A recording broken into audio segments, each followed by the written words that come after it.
Madonna thought Christmas Eve 1991 would be another lonely night of reflection at her mother's grave. But when she spotted a young blonde girl searching through garbage in her old Detroit neighborhood, she made a decision that would transform two lives forever. What started as a moment of recognition became a journey of healing that neither the Queen of Pop nor a forgotten foster child saw coming. Before we continue, tell us where in the world you're tuning in from.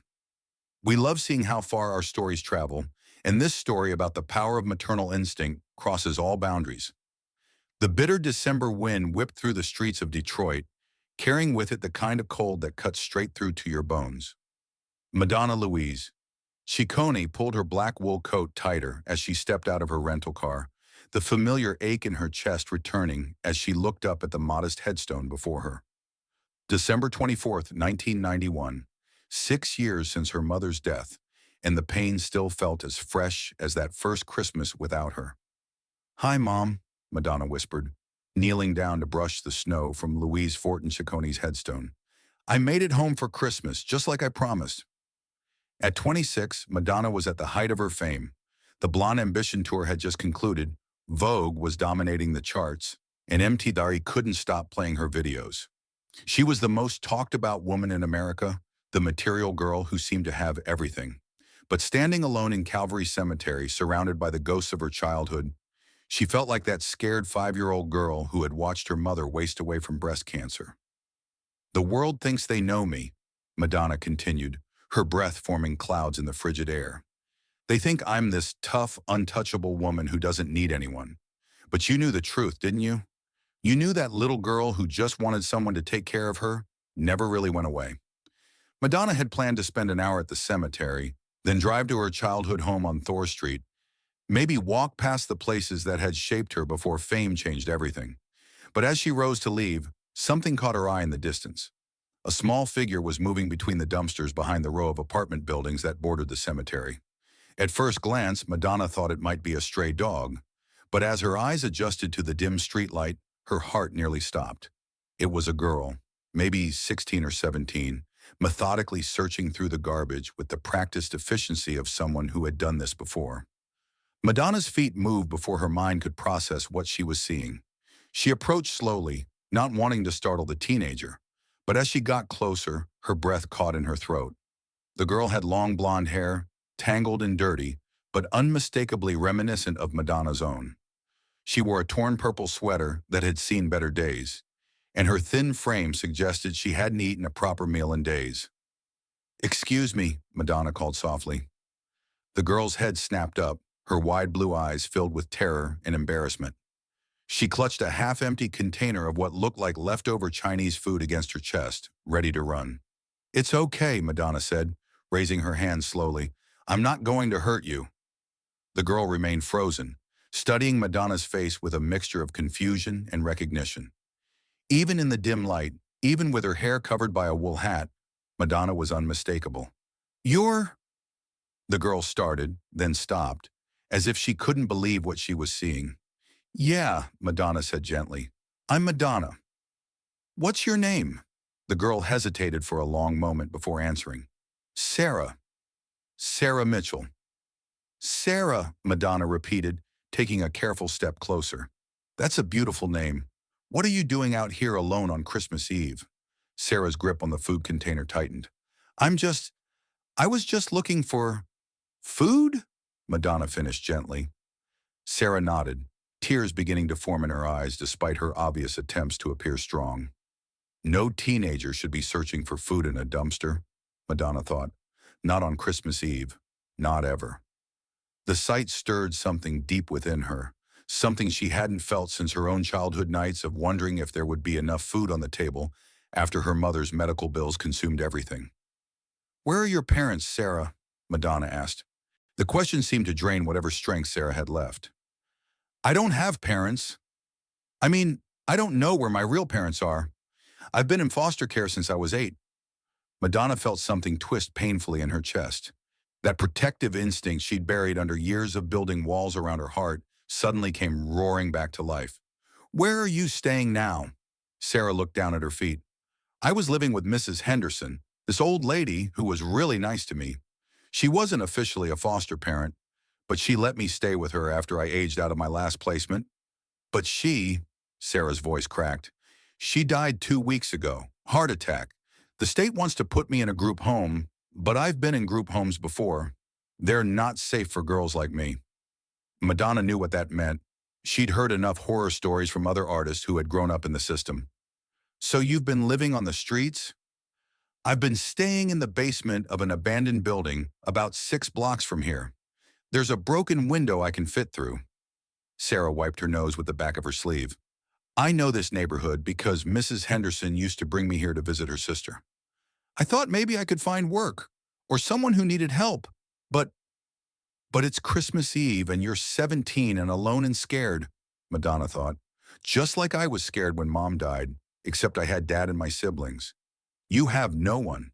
Sarah, Madonna said, her voice thick with emotion. How long have you been on your own?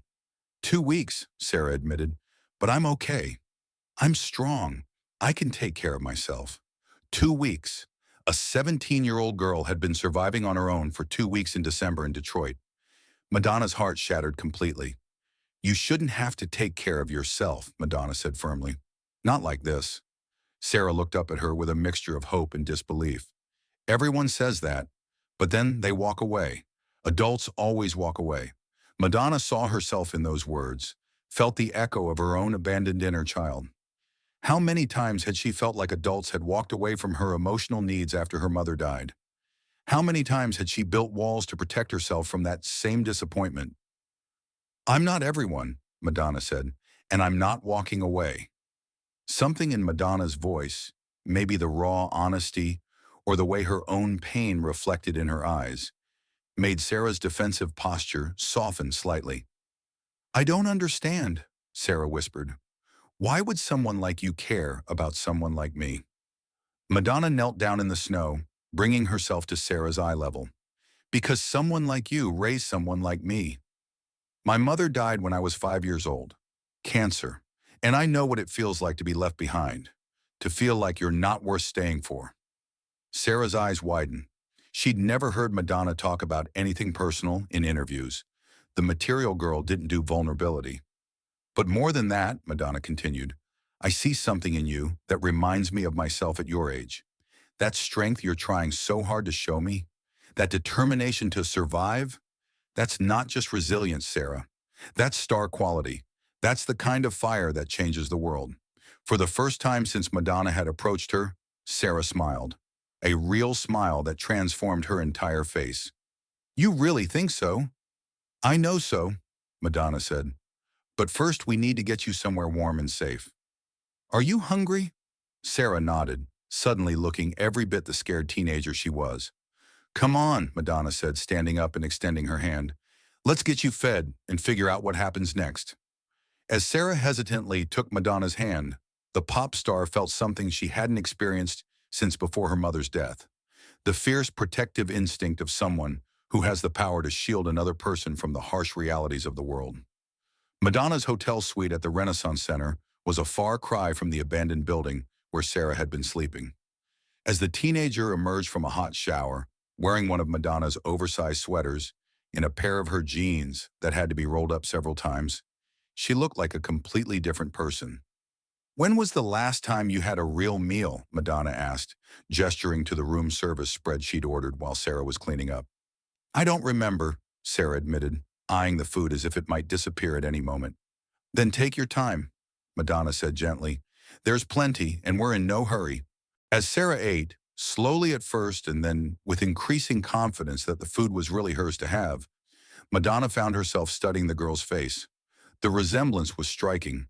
Not just the blonde hair and blue eyes, but something about the determination in her expression, the way she held herself even in vulnerability. Sarah, Madonna said carefully, can you tell me more about your story? How did you end up in foster care? Sarah paused between bites of pasta. My mom was really young when she had me. 15, I think. She tried for a while, but she had problems with drugs. My dad, well, I never met him. When I was 8, my mom overdosed, and I became a ward of the state. Madonna felt her heart constrict. Another child abandoned by circumstances beyond their control, left to navigate a system that was supposed to protect, but often failed. What was Mrs. Henderson like? Madonna asked. For the first time since they'd met, Sarah's face lit up completely. She was incredible. She was this tough old lady who had lived in Detroit her whole life, worked in the auto plants when women weren't supposed to do that kind of work. She found me when I was 16, aging out of my last foster placement with nowhere to go. Sarah took a sip of hot chocolate, her hands wrapped around the mug as if it was a lifeline. She didn't care that I wasn't officially her responsibility. She said every kid deserves at least one person who believes in them. She taught me to read music, helped me with my homework, made me feel like I mattered. She sounds like an amazing woman, Madonna said. She was. And you know what's crazy? She loved your music. She had all your albums and she would play them while she cooked dinner. She said you reminded her of herself when she was young, determined to make something of yourself no matter what anyone else thought. Madonna felt tears pricking at the corners of her eyes. What did she tell you about me? She said that success isn't about where you come from. It's about how hard you're willing to work and how badly you want to change your life. She said you were proof that a girl from Michigan could conquer the world if she was brave enough to try. The irony wasn't lost on Madonna. Here was a girl who had been inspired by her music, motivated by her example, and now she was in a position to actually help rather than just inspire from a distance. Sarah, what do you want to do with your life? The question seemed to surprise Sarah. I don't know if anyone's ever asked me that before. I'm asking you now. Sarah was quiet for a long moment, considering. I want to go to college. I want to study social work, maybe become a counselor for kids who've been in the system. Mrs. Henderson always said I had a gift for understanding people who are hurting because I've been there myself. Madonna felt something shift inside her chest. This wasn't just a random encounter. This was a moment of destiny, a chance to pay forward all the opportunities that had been given to her. What if I told you that was possible? Madonna said carefully. What do you mean? Madonna took a deep breath. She was about to make an offer that would change both their lives, and she wanted to be sure she meant every word. I mean, what if we could figure out a way for you to stay safe, finish high school, and go to college? What if you didn't have to worry about where your next meal was coming from, or whether you'd have a roof over your head? Sarah's eyes filled with tears. People don't just do things like that for people like me. I do, Madonna said firmly. I believe in investing in people who have the strength and determination to make something of themselves. And I think Mrs. Henderson would want me to help you. Over the next hour, Madonna made a series of phone calls that would reshape both their futures. She called her lawyer, explained the situation, and asked him to research guardianship laws in Michigan. She contacted a private investigator to conduct a background check on Sarah, not because she didn't trust her, but because she wanted to understand the full scope of what she was taking on. Most importantly, she called her father, Tony Ciccone, and asked him to meet them for breakfast the next morning. Dad, I need your help with something important, Madonna said during the call. I've met someone who needs what Mom would have called a guardian angel, and I think I'm supposed to be that for her. Tony Ciccone had watched his daughters rise to fame with a mixture of pride and concern. He'd worried about her losing touch with the values they'd raised her with, about the industry changing her fundamental character. But listening to her talk about this homeless teenager with such passion and protectiveness, he heard echoes of the little girl who used to bring home stray cats and injured birds. Tell me about her, Tony said. As Madonna explained Sarah's story, she found herself remembering her own mother's compassion, the way Louise had always made room at their table for neighbors who were struggling, the way she taught her children that having enough meant sharing with those who didn't. Your mother would be proud of you, Tony said when Madonna finished. This is exactly the kind of person she raised you to be. Christmas morning dawned bright and clear, the snow from the night before creating a pristine blanket over Detroit. Madonna woke to find Sarah standing at the window of the hotel suite, looking out at the city with an expression of wonder. I've never stayed somewhere like this before, Sarah said softly. I keep thinking I'm going to wake up and find out it was all a dream. It's not a dream, Madonna said, joining her at the window. But Sarah, I want you to understand that what I'm offering you isn't charity. It's an investment. I believe you have the potential to do incredible things with your life, but that means you'll have to work for it. Sarah turned to face her, and Madonna saw a determination in her eyes that reminded her of herself at the same age. "I've been working for everything my whole life," Sarah said. "The difference is, this is the first time someone's offering to work with me instead of against me." The meeting with Tony Ciccone went better than Madonna had hoped. Her father took one look at Sarah and saw what his daughter had seen: a young woman with strength, intelligence, and an unshakable core of integrity despite everything she'd been through. "You remind me of Madonna at your age," Tony told Sarah over breakfast. "That same fire in your eyes, that same refusal to let circumstances define you." Within 6 months, the paperwork was complete. Madonna had become Sarah's legal guardian, a role that came with responsibilities she'd never imagined, but embraced completely. Sarah moved into the guest house on Madonna's property in Los Angeles, enrolled in a prestigious private school, and began the process of healing from years of instability and trauma. But the transformation wasn't one-sided.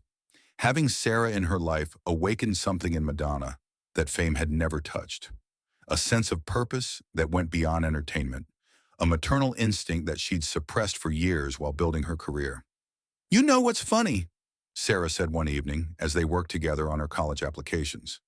"Mrs. Henderson always said that sometimes the people we're meant to help end up helping us just as much." Madonna looked up from the essay she was proofreading and smiled. "What do you mean?" "I mean, everyone thinks you saved me that night in Detroit, but you gave me something I'd never had before: a family. And I think maybe I gave you something you didn't know you were missing too." Madonna felt tears in her eyes as she realized how right Sarah was. "You gave me the chance to be the mother I never had after mine died," she said softly. "You let me love someone the way I wished I could have been loved." Sarah graduated valedictorian from her high school class in 1994. She went on to attend Stanford University, where she studied psychology and social work, graduating magna cum laude. Today, Dr. Sarah Mitchell Ciccone runs the Louise Ciccone Foundation for At-Risk Youth, named after Madonna's mother, which provides educational scholarships and mentorship programs for teenagers aging out of the foster care system. "Madonna taught me that strength isn't about surviving on your own," Sarah often tells the young people in her programs. "Real strength is about knowing when to accept help and how to pay it forward." The night Madonna found Sarah digging through garbage behind a Detroit cemetery changed both their lives in ways neither could have imagined. But more than that, it taught them both that family isn't just about shared DNA. Sometimes the most powerful bonds are forged between two people who recognize their own wounds in each other and choose to heal together. "People ask me all the time about that Christmas Eve," Madonna reflected years later during an interview about her philanthropic work. "They want to know what made me stop, what made me care about one random teenager when I could have just driven away." She paused, thinking about Sarah, who by then was married with children of her own, and still one of the most important people in Madonna's life. "The truth is, I didn't save Sarah that night. We saved each other. She reminded me that all the fame and success in the world means nothing if you don't use it to lift up the people who need it most. And she taught me that the little girl inside me who lost her mother so young didn't have to stay lost forever. She just needed someone else to love and protect." The story of Madonna and Sarah reminds us that sometimes the most profound connections happen in the most unexpected moments. Sometimes the family we need most is the one we never saw coming. And sometimes, when we think we're saving someone else, we discover that they were actually saving us. Two people, one at the height of global fame, one forgotten by the world, found each other on the coldest night of the year and created something beautiful from something broken. They built a family from the ashes of loss and the foundation of love. That Christmas Eve encounter in Detroit proved that the most powerful transformations often begin with the simple decision to stop walking past someone who needs help. Madonna saw Sarah not as a problem to be solved, but as a person worthy of love, investment, and belief. And Sarah saw Madonna not as an untouchable celebrity, but as someone who understood loss, who remembered what it felt like to be young and afraid and desperately needing someone to care. In finding each other, they discovered that healing is possible, that hope can be rebuilt, and that sometimes the greatest gift we can give someone is the chance to become who they were always meant to be. Friends, if this story touched your heart, If it reminded you of the power we all have to change someone's life with a simple act of compassion, please don't just watch and walk away. Hit that subscribe button and join our story family. Because the truth is, we all have the power to be someone's guardian angel. We all have the ability to see potential where others see problems. And we all have something to give that could change a life forever. The question isn't whether you have the resources to make a difference. The question is whether you have the courage to stop when you see someone who needs help, the wisdom to recognize strength in unexpected places, and the heart to believe that love really can transform everything. Madonna and Sarah proved that Christmas miracles aren't just stories we tell. They're choices we make. They're hands we extend. They're families we create from nothing more than the decision to love someone who needs it most. And sometimes, just sometimes, the person you choose to save ends up saving you right back.